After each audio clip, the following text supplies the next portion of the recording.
You can beat me in a street fight? Who wins in a street fight, me or you? I'd like to think I have the skills to be able to kill you. What are we boxing? No, we're just fucking fighting in the street. Damn. I got a couple of tactics, bro. Rob, who wins in a street fight, me or you? You're really... I would beat you you weigh up. like 110 pounds. Dude. Yes, I'm smaller than you. Man, I would beat you up easy. You can beat me in a street fight?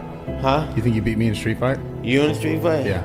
You're a podcaster, brother. Even in a street fight. I'd beat the out of you in a street No, fight. I would kill you. I look at Bradley Martin as a gentleman who is looking for clout.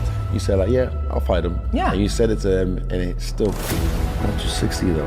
Yeah. Damn, I'm 260, bro. Unless you're 260. About 260 right now. Yeah, but I'm 260. Bradley Martin on the podcast said he could beat Mighty Mouse. They're not going to have an MMA fight. They're going to have a jiu-jitsu match Bradley Martin has no chance. against 125. He has no pound chance. fighter. Is there a time limit? There's not a time. Then he limit. has no chance. Before you came in here, Brad was trying to tell us that he could beat you in a street fight. Have you ever been in a street fight? Yeah, He's like, I think the real question is, have you?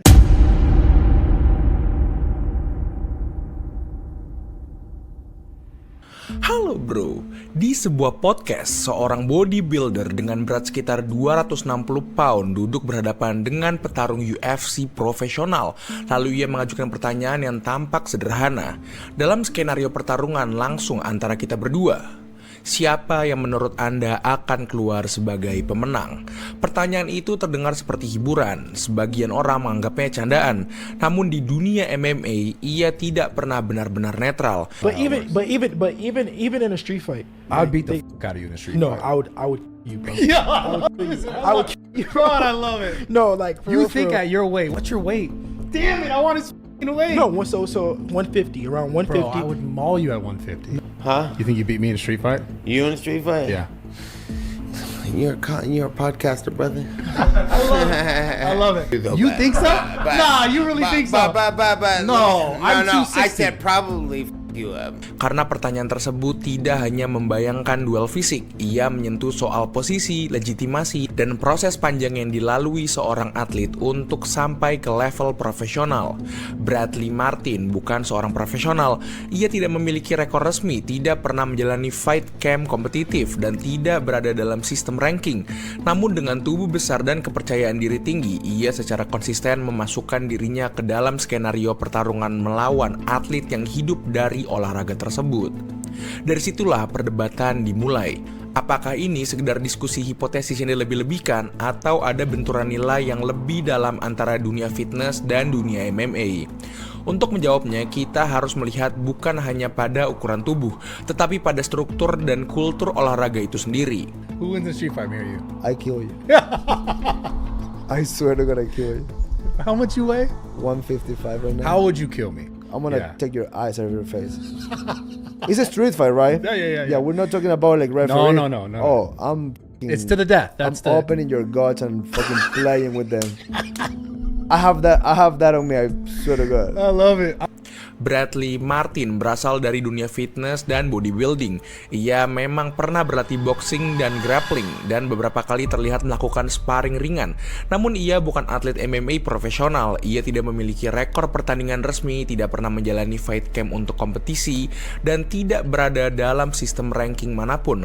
Di MMA, legitimasi dibangun melalui kompetisi nyata. Atlet membangun reputasi lewat kemenangan, kekalahan, dan performa di dalam oktagon. Struktur ini sangat jelas dan hierarkis. Ketika seseorang di luar sistem masuk ke ruangan diskusi dan memposisikan dirinya dalam duel hipotesis melawan petarung profesional, sebagian orang melihatnya sebagai bentuk melompati proses. Pernyataan Bradley tentang ukuran tubuh bukan sekedar opini spontan. Ia berulang kali menekankan bahwa dengan berat sekitar 260 pound ia memiliki keunggulan inheren atas petarung yang jauh lebih ringan. Dalam beberapa kesempatan ia menyiratkan bahwa selisih berat badan dapat menjadi faktor penentu bahkan melawan atlet profesional kelas ringan. I'm 260, bro. Unless you're 260. About 260 right now. Yeah, but I'm 260. Secara fisik, klaim itu memiliki dasar parsial. krusial. Massa tubuh mempengaruhi tekanan, kekuatan clinch, serta kapasitas untuk mengontrol posisi jika dua individu memiliki tingkat teknik yang relatif setara. Dalam konteks tanpa aturan kelas berat, ukuran memang variabel signifikan, namun disinilah letak kesalahan analitisnya. Asumsi kesetaraan teknik, MMA modern tidak dibangun di atas asumsi bahwa dua orang yang bertarung memiliki level kemampuan yang sama. Ia dibangun di atas diferensiasi skill yang ekstrim. Petarung profesional bukan hanya lebih terlatih, mereka adalah spesialis dalam menciptakan leverage dan posisi yang secara visual tampak tidak menguntungkan. Sejarah awal UFC justru membuktikan hal ini. Pada era ketika struktur kelas berat belum seketat sekarang, Roy Garcia yang secara ukuran lebih kecil mampu mengalahkan lawan yang secara fisik lebih besar dan lebih kuat. Bukan karena ia lebih kuat, tetapi karena ia memahami posisi, distribusi berat badan, dan mekanika submission pada level yang tidak dimiliki lawannya. MMA berkembang dari eksperimen itu. Olahraga ini sejak awal adalah demonstrasi bahwa teknik dapat mengatasi ukuran ketika jurang skill cukup besar. Masalah dalam narasi size matter versi Bradley bukan karena ukuran tidak relevan. Ukuran tetap relevan. Masalahnya adalah penyederhanaan bahwa ukuran dapat berdiri sendiri tanpa mempertimbangkan kompleksitas teknik dan pengalaman kompetitif. Pertarungan kelas ringan UFC bukan individu kecil yang kebetulan atletis. Mereka adalah atlet elit dengan takedown defense yang teruji, kontrol jarak yang presisi, serta pengalaman menghadapi tekanan kompetitif di bawah regulasi resmi. Mereka berlatih untuk menghadapi lawan dengan kekuatan dan agresi maksimal. Mengabaikan faktor ini berarti menggeser diskusi dari analisis teknik menjadi spekulasi berbasis fisik semata. Dan disinilah komunitas MMA bereaksi keras, karena olahraga ini sejak awal berdiri sebagai bantahan terhadap asumsi bahwa tubuh terbesar otomatis menjadi yang paling berbahaya. Untuk memahami mengapa reaksi terhadap Bradley begitu keras, kita harus memahami kultur internal MMA. MMA adalah olahraga dengan struktur hierarki yang jelas dan tidak bisa dilewati begitu saja. Di dalam gym, posisi seseorang ditentukan oleh jam terbang, pengalaman sparring, tingkat kompetisi, dan kemampuan nyata di atas matras atau di dalam cage. Ada perbedaan yang tegas antara orang yang latihan dan orang yang bertarung. Latihan adalah aktivitas, bertarung adalah konsekuensi. Petarung profesional menjalani fight camp 8 minggu dengan intensitas tinggi. Mereka memotong berat badan secara ekstrim, seringkali mengorbankan kenyamanan fisik dan kesehatan jangka pendek demi performa mereka. Mereka mempertaruhkan reputasi di depan publik. Satu kekalahan bisa mengubah kontrak, ranking, bahkan arah karir. Legitimasi di MMA dibangun melalui resiko. Ketika seseorang dari luar sistem secara konsisten mengajukan skenario duel langsung, jika kita bertarung siapa yang akan menang, sebagian orang membaca itu sebagai bentuk penyederhanaan terhadap proses panjang tersebut. Bukan karena pertanyaannya ilegal, bukan karena diskusi hipotesis dilarang, tetapi karena ia mengkaburkan batas antara kompetitor dan pengamat. Di dalam culture bela diri, terutama grappling dan MMA, ada konsep tidak tertulis tentang earning your place. Seorang white belt tidak menyamakan dirinya dengan black belt. Seorang amatir tidak memposisikan dirinya setara dengan atlet ranking hanya karena perbedaan ukuran. Hierarki itu dijaga bukan karena ego semata, tetapi karena ia menjaga struktur kompetitif olahraga. Ketika Bradley yang tidak berada dalam sistem kompetisi profesional berulang kali memposisikan dirinya dalam duel hipotesis melawan petarung aktif, sebagian komunitas melihatnya sebagai pelanggaran terhadap norma yang tidak tertulis tersebut. Reaksi keras bukan murni soal kebencian personal, ia adalah reaksi terhadap apa yang dianggap sebagai pelompatan legitimasi. Ditambah lagi, pertanyaan itu tidak diajukan sekali, ia menjadi pola, dan setiap kali klipnya viral, narasinya semakin terpolarisasi. Bodybuilder besar versus petarung profesional kecil. Di titik itu, diskusi berhenti menjadi analisis teknis, ia berubah menjadi konflik identitas antara dua dunia. Dan dalam konflik identitas, reaksi selalu lebih emosional daripada rasionalitas. Apakah ukuran penting? Jawabannya ya, ukuran sangat penting. Dalam pertarungan tanpa kelas berat, perbedaan massa tubuh dalam faktor nyata. Seorang pria dengan berat 260 pound yang cukup atletis bisa menjadi ancaman bagi individu yang jauh lebih ringan dan tidak terlatih. Namun konteksnya berubah ketika lawannya adalah petarung UFC aktif dengan pengalaman kompetitif tinggi. Dalam banyak kasus di sejarah grappling dan MMA, gap skill yang besar mampu mengatasi gap ukuran yang signifikan. kecepatan, teknik menciptakan leverage, pengalaman menciptakan efisiensi. Masalah utama dalam kontroversi ini bukan pada kemungkinan fisiknya, melainkan pada generalisasi bahwa ukuran secara otomatis mengalahkan skill profesional. Before you came in here, Brad was trying to tell us that he could beat you in a street fight. I didn't say that. Really big, so I just want to see how you No, feel. if you want, we have a couple guys here. Yeah. Well, you could run it right now. It sounds. I didn't say it. I didn't say it. We have I actually As- said I thought you'd win the fight. We have Assad. He's really good in the street fight and he have crazy experience, you know. Have you ever been in a street fight? Yeah. He's like, I think the real question is, have you? Untuk memahami fenomena Bradley Martin secara utuh, kita tidak bisa hanya melihatnya dari perspektif olahraga. Kita juga harus melihatnya dari perspektif media. Bradley bukan individu dengan opini. Ia adalah konten kreator dalam ekosistem digital yang sangat kompetitif. Dalam sistem ini, perhatian adalah mata uang. Algoritma tidak menghargai netralitas. Ia menghargai konflik, perbedaan, dan potensi perdebatan. Setiap kali Bradley mengajukan pertanyaan duel kepada petarung profesional, ia menciptakan momen yang hampir pasti memicu respon. Jika petarung menjawab dengan percaya diri, klip itu viral. Jika petarung tersinggung, klip itu lebih viral lagi. Jika komunitas bereaksi marah, distribusi semakin meluas. Dalam konteks ini, kontroversi bukan kecelakaan, ia adalah intensif. Diskusi teknik tentang footwork atau transisi grappling tidak akan menyebar secepat narasi 250 pound melawan 145 pound. Publik awam lebih mudah memahami konflik ukuran dibanding kompleksitas teknik. Dengan terus mengulang pertanyaan yang sama dalam berbagai format, Bradley menciptakan serialisasi konflik. who wins the street fight, me or you? We run into each other in the street.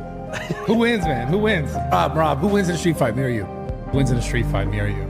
That's why I could beat you in a street fight. But even in a street fight, I'd beat the out of you in a street no, fight. Ia tidak membutuhkan jawaban final, ia hanya membutuhkan percakapan yang terus berjalan. Dari sisi bisnis, strategi ini sangat efektif, namanya tetap relevan di komunitas yang sebenarnya bukan basis utamanya. Ia berhasil masuk ke ruang MMA tanpa harus bertarung secara profesional, namun disinilah muncul ketegangan. Karena bagi komunitas MMA, petarung adalah sesuatu yang sakral dan konkret. Ia adalah hasil dari disiplin dan resiko nyata. Ketika pertarungan digunakan sebagai alat engagement, sebagian orang melihatnya sebagai komodifikasi olahraga. Sekarang pertanyaannya, apakah Bradley berniat meremehkan MMA? Tidak ada bukti langsung bahwa itu adalah tujuannya, tetapi dalam ekonomi atensi, niat pribadi seringkali tidak sepenting dampak publiknya, dan dampaknya sudah sangat terlihat dengan jelas. Konflik antara dua sistem nilai, sistem kompetisi berbasis resiko melawan sistem media berbasis perhatian. Di antara keduanya, kontroversi menjadi jembatan yang menguntungkan satu pihak dan mengganggu pihak lain. Apakah Bradley Martin dibenci oleh komunitas MMA? Jawabannya sebagian iya, namun yang lebih tepat adalah narasinya yang ditolak. I look at Bradley Martin as a gentleman who is looking for clout and he's saying these things, right? And for me, I've been about that life. I just proved I am about that life. Of course. Right? For free. Nobody. If you know, you know. Exactly, right? If you know, you know. And when you said it, I can't remember, maybe on your show, you said like, yeah, I'll fight him. Yeah. And you said it to him, and it's still, but aren't you 60 though? Yeah. That's a question for all three of you. Do you reckon you'll beat Bradley Martin in a street fight? All you gotta do is last about 20 seconds, and he's, I think so. Yes. But he's 260. Okay, 10 seconds. MMA adalah olahraga dengan struktur legitimasi yang ketat. Atlet naik melalui sistem yang jelas dan keras. Ketika seseorang di luar sistem memasuki diskusi dengan asumsi kompetitif tanpa melalui proses tersebut, benturan hampir tidak terhindarkan. Ukuran memang faktor nyata, tetapi di level profesional, ukuran bukan satu-satunya penentu. Dan selama narasi size over skill terus diangkat dalam format duel hipotesis, retensi dari komunitas MMA kemungkinan akan tetap ada. Nah, udah segitu aja buat video ini. Terima kasih banyak udah nonton. Jangan lupa like, komen, dan subscribe. Dadah. Wacaw. Boom, boom, boom, boom. Stup.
you.